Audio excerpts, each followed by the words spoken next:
Would the CBC run a loving interview of Paul Bernardo on International Women's Day? What's the difference?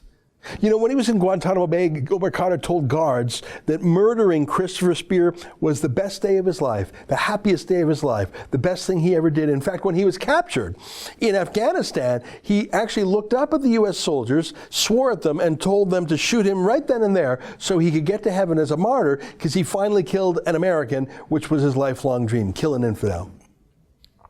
That's who the CBC was celebrating. And he was loving it. He was rubbing it in. I think this settlement is not only for me, it's for every Canadian, to a degree, to ensure that our government does not participate in torturing its citizens. So I know some people might be offended by it, but I think it's for all of us. Yeah, you sicko, you sick Satan. But we know he's a sicko. He's a murderer. He's an al-Qaeda war criminal. We know that.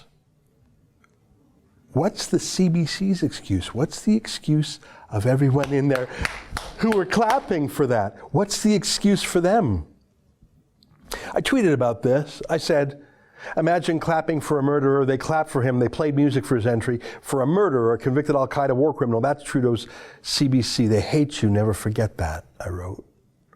And to my surprise, the producer of that show, called Tout le monde en parle, replied to me. He said, in fact, Trudeau has nothing to do with our show, neither Harper before him. You can agree or not with the people we invite, but stop your shitty propaganda. Nobody but my team decide who will be the guests since 15 years, until the end. Questions?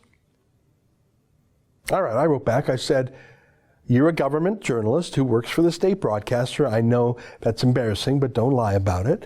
Your boss, Trudeau, gave Khadr $10.5 million cash and a public apology. You gave him $10.5 million in publicity and a public platform.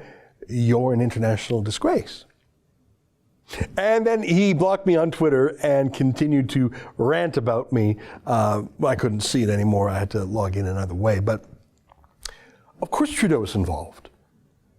He is the boss of the CBC. He funds it. He sets its strategic direction, and through his spin doctors, and constantly shaping it through his appointments to their board. And do you doubt his office meddles in their politics? We know that they do. But I'm glad I gave that producer a shot of reality from outside the CBC liberal bubble. Here are the Twitter analytics for that first one little tweet by me, only the first one. In just a few hours, it had been seen 1/3 times, my reply. I think within a few more hours, my criticism will have been seen more than the original broadcast on the CBC. So they're mad about that. No wonder their producer blocked me. He's used to controlling the entire narrative. He hates critics. He only likes people who clap for murderers. And the irony of him calling me a propagandist.